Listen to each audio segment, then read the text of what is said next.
Hello बच्चों, कैसे हो? बढ़िया। आप बढ़िया तो मैं भी बढ़िया। तो देखो बच्चों, आज हमें क्या पढ़ाई करनी है।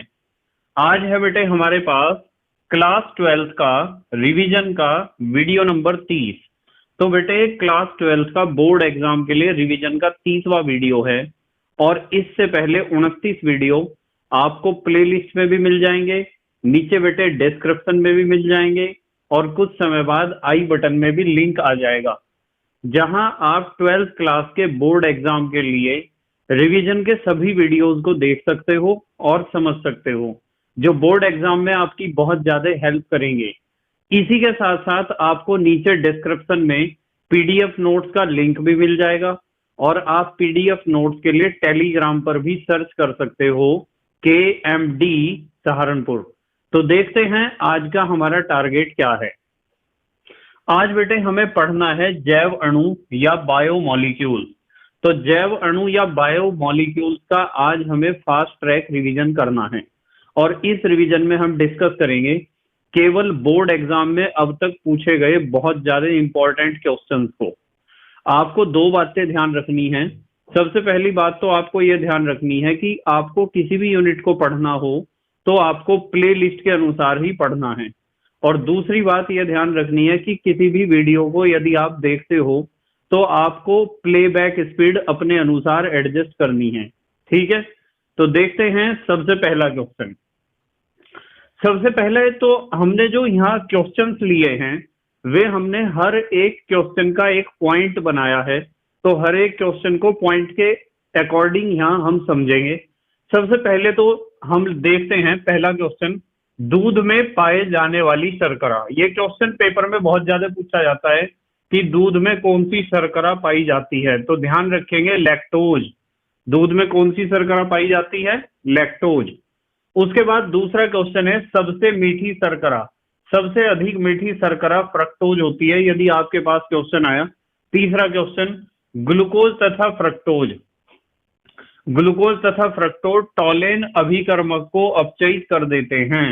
बस ध्यान ये रखना है आपको कि ग्लूकोज इसलिए करता है अपचयित टॉलेन अभिकर्मक को क्योंकि ग्लूकोज में होता है एल्डिहाइड ग्रुप, और फ्रक्टोज में कीटोन ग्रुप होता है, पर फ्रक्टोज क्षार की उपस्थिति में टॉलेन अभिकर्मक को अपचयित कर देता है। यानी कि ग्लूकोज और फ्रक्टोज दोनों ही टॉलेन अभिकर्मक के साथ पॉजिटिव टेस्ट देते हैं। ये चीज ध्यान रखनी है आपको।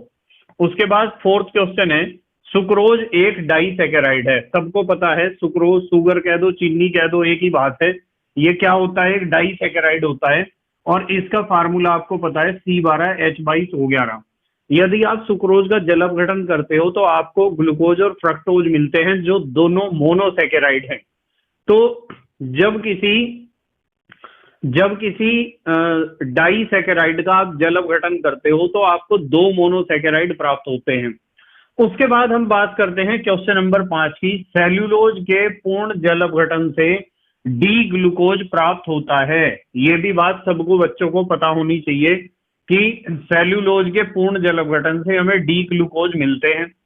उसके बाद नंबर 6 छठा क्वेश्चन, पेप्सिन एंजाइम प्रोटीन का जल अपघटन अल्फा एमिनो अम्ल में कर देता है। एग्जाम में क्वेश्चन पूछा जाता है कि पेप्सिन एंजाइम प्रोटीन का जल अपघटन किसमें करता है? तो अल्फा एमिनो एसिड्स में करता है। सातवां क्वेश्चन, थाइमीन केवल डीएनए में व यूरेसिल केवल आरएनए में पाया जाता है। ये क्वेश्चन बहुत इंपॉर्टेंट है और आपके एग्जाम में जरूर आएगा कि थाइमीन केवल डीएनए में पाया जाता है और यूरेसिल केवल आरएनए में पाया जाता है। उसके बाद क्वेश्चन नंबर 8, मॉलिस परीक्षण बहुत इंपॉर्टेंट है, पेपर में कई बार पूछा गया है और इस बार भी आपके एग्जाम में जरूर आएगा मॉलिस टेस्ट या मॉलिस परीक्षण। सबसे पहला सवाल तो यह होता है कि सर हम मौलिक परीक्षण किस लिए करते हैं? तो मौलिक परीक्षण हम करते हैं कार्बोहाइड्रेट के टेस्ट के लिए कि दिए गए यौगिक में कार्बोहाइड्रेट है या नहीं है। जो यौगिक आपको दिया गया है, जो मिश्रण आपको दिया गया है, वो कार्बोहाइड्रेट है या नहीं है। तो सबसे पहले तो सब बच्चों को पता होना चाहिए कि मौलिक परीक्षण कार्बोहाइड्रेट के टेस्ट के लिए किया जाता है। कार्बोहाइड्रेट की उपस्थिति निश्चित करने के लिए किया जाता है। इसमें क्या होता है कि आपको जो भी पदार्थ दिया गया है, पदार्थ का आप जलीय विलयन तैयार करो और 2 ml जलीय विलयन लो और उसमें फिर 2 ml मौलिक अभिकर्मक मिलाओ। आपने पदार्थ का जलीय विलयन लिया है 2 ml, फिर उसमें ऐड किया है 2 ml मौलिक अभिकर्मक। मौलिक अभिकर्मक क्या होता है? अल्फा नेप्थॉल का इथाइल अल्कोहल में 10% जो विलयन हम बनाते हैं उसे कहते हैं मौलिक अभिकर्मक। फिर हम क्या करते हैं, फिर दीवार के सहारे, परत नली की दीवार के सहारे H2SO4 डालते हैं बूंद बूंद करके। यदि आपको 2 परतों के बीच लाल भूरा छल्ला नजर आता है ना, जो बाद में कुछ समय बाद वो लाल भूरा ना होकर बैंगनी हो जाता है, तो ये बात पक्की हो जाती है कि कार्बोहाइड्रेट निश्चित है। वो जो आपने पदार्थ लिया है जिसका जलीय विलयन आपने 2 ml परत नली में लिया था, वो पदार्थ में कार्बोहाइड्रेट पक्का हो जाता है, निश्चित हो जाता है। तो ये टेस्ट सब बच्चों को याद करके जाना है बिल्कुल। उसके बाद आते हैं हम क्वेश्चन नंबर 9 पर। एग्जाम में क्वेश्चन आता है कि ग्लूकोज में 5 OH ग्रुप होने को सिद्ध करो, कि ग्लूकोज में 5 हाइड्रोक्सी ग्रुप प्रेजेंट होते हैं, इस बात को कैसे सिद्ध करोगे आप? हालांकि फ्रेश वीडियोस में सारी बात आपको डिटेल में समझा रखी है, फिर भी आप देख लो। देखो ये ग्लूकोज है, CHO CHOH का होल 4 CH2OH, हमें सिद्ध करना है कि इसमें 5 OH ग्रुप हैं। वैसे तो आपको दिखाई देते ही हैं, 4 तो OH ये हैं, एक तो ये है, 5 हुए। पर यदि आप ग्लूकोज का रिएक्शन PCl5 के साथ करते हो तो आपको क्या, यदि आप PCl5 के साथ रिएक्शन करते हो तो ये 4 तो OH ये और एक OH ये, यहाँ कितने होंगे? 4। ये हर जगह क्या बन जाता है? Cl बन जाता है, Cl। यानी CHOH किस में बदल गया? CHCl में। और CH2OH किस में बदला? CH2Cl में। तो चारों जगह यहाँ और एक जगह यहाँ क्या आ जाते हैं? Cl ग्रुप आ जाते हैं। और इससे हमें पता चलता है कि ग्लूकोज में 5 OH ग्रुप होते हैं। तो आपको ये रिएक्शन लिखकर आनी है। यदि एग्जाम में क्वेश्चन आता है कि ग्लूकोज में 5 OH ग्रुप होने को होते हैं, इस बात को सिद्ध करो, तो आपको ये समीकरण लिखनी है। इस समीकरण में आपको ग्लूकोज की क्रिया PCl5 के साथ करानी है। 5 OH की जगह Cl आ जाएंगे और इन 5 Cl आने के कारण ही हमें पता चलेगा कि ग्लूकोज पेंटाक्लोराइड आप इसे कह सकते हो, या ग्लूकोज पेंटाक्लोरो ग्लूकोज भी कह सकते हो, या ग्लूकोज का पेंटाक्लोरो प्रोडक्ट कह सकते हो। तो इसमें 5 जगह क्लोरीन आई है, 4 जगह यहाँ और एक जगह यहाँ। तो इससे पता चलता है कि इन 5 जगहों पर जहां क्लोरीन आई है वहां OH ग्रुप था, क्योंकि PCl5 हमेशा ऐसा ही करता है कि OH ग्रुप को किस में कन्वर्ट कर देता है? Cl ग्रुप में कन्वर्ट कर देता है। ये बात आपने पढ़ रखी है। उसके बाद क्वेश्चन नंबर 10, D+ व L- ग्लूकोज की संरचना बनानी है। देखो ऐसी संरचना आपको बनानी है, इन दोनों संरचनाओं में D+ है, L- है, इनमें अंतर क्या है? इस कार्बन पर अंतर है। देखो इस कार्बन को देखो, ऊपर H नीचे OH, यहाँ देखो नीचे H ऊपर OH। सिर्फ इस कार्बन को मैंने नीले रंग से इसलिए बनाया है क्योंकि अंतर केवल यही आ रहा है। H ऊपर है, इसमें H नीचे है, इसमें OH नीचे है, इसमें OH ऊपर है। जल्दी से स्क्रीनशॉट लो, फिर अगले क्वेश्चन डिस्कस करते हैं। ले लिया बेटा स्क्रीनशॉट? ठीक है। अब देखते हैं क्वेश्चन नंबर 11। 11वें क्वेश्चन में कहा है इनुलिन से बनाना है फ्रक्टोज। तो इनुलिन का फार्मूला होता है C6H10O5 होल N। जब इसका जल अपघटन कराते हैं हम डाइल्यूट HCl की उपस्थिति में, तो हमें मिलता है C6H12O6 अर्थात फ्रक्टोज। तो इनुलिन से फ्रक्टोज बनाने का तरीका यह है कि इनुलिन का डाइल्यूट HCl की उपस्थिति में आप क्या कराओगे? जल अपघटन कराओगे। उसके बाद 12वां देखो क्वेश्चन क्या है। फ्रक्टोज में एल्डिहाइड ग्रुप नहीं होता है, परंतु वह फिर भी टोलेन अभिकर्मक व फेहिलिंग विलयन को अपचयित कर देता है, क्योंकि इन दोनों में उपस्थित क्षार के कारण, इन दोनों का मतलब टोलेन अभिकर्मक और फेहिलिंग विलयन में उपस्थित क्षार के कारण फ्रक्टोज पहले ग्लूकोज में बदल जाता है। तो फ्रक्टोज बदल जाता है ग्लूकोज में, और ग्लूकोज में बदलने के कारण ही वो टोलेन अभिकर्मक और फेहिलिंग विलयन दोनों को अपचयित कर देता है। 13वां क्वेश्चन, एमिनो अम्ल के 2 प्रमुख कार्य आपको याद रखने हैं। नंबर पहला कार्य तो ध्यान रखना है द्विगुणन, और दूसरा कार्य याद रखना है प्रोटीन संश्लेषण। अब 14वां क्वेश्चन, भोजन का कौन सा अवयव शरीर की वृद्धि में सर्वाधिक योगदान देता है? प्रोटीन। आपको पता है कि प्रोटीन शरीर की वृद्धि के लिए सबसे आवश्यक अवयव है, सबसे आवश्यक पोषक तत्व है। और आपको यह भी पता है कि प्रोटीन का कार्य होता है टूटी फूटी कोशिकाओं की मरम्मत करना। अब देखते हैं नेक्स्ट क्वेश्चन नंबर 15। टॉलेन अभिकर्मक की ग्लूकोज के साथ क्रिया आपको आनी चाहिए। वैसे मैंने सारी क्रियाएं आपको करा रखी हैं। देखो ये ग्लूकोज है, ये टॉलेन रिएजेंट है। जब दोनों को गर्म करोगे तो क्या होगा कि ये जो ग्लूकोज है ये क्या करेगा, CHO ग्रुप किस में कन्वर्ट हो जाएगा? COOH में। यानी इसका हो जाएगा, ग्लूकोज का ऑक्सीडेशन हो जाएगा ग्लूकोनिक एसिड में। और ग्लूकोज इससे छीन लेगा, टॉलेन रिएजेंट से क्या छीन लेगा? ऑक्सीजन। तो टॉलेन रिएजेंट का क्या हो जाएगा? सिल्वर में अपचयन। तो इसने सिल्वर टॉलेन रिएजेंट का तो किया है अपचयन, और ग्लूकोज का टॉलेन रिएजेंट ने किया है ऑक्सीकरण। इसी तरीके से 16वां क्वेश्चन है, फेहलिंग विलयन की ग्लूकोज के साथ क्रिया। ये ग्लूकोज है, ये फेहलिंग विलयन है, तो यहां से भी ये क्या ले लेगा? ऑक्सीजन लेगा, और किस में कन्वर्ट हो जाएगा? ग्लूकोनिक एसिड में। आपको पता है एल्डिहाइड का ऑक्सीडेशन जब करते हैं तो कार्बोक्सिलिक एसिड बनता है, और यहाँ हमारे पास बचेगा CuO, क्यूप्रस ऑक्साइड।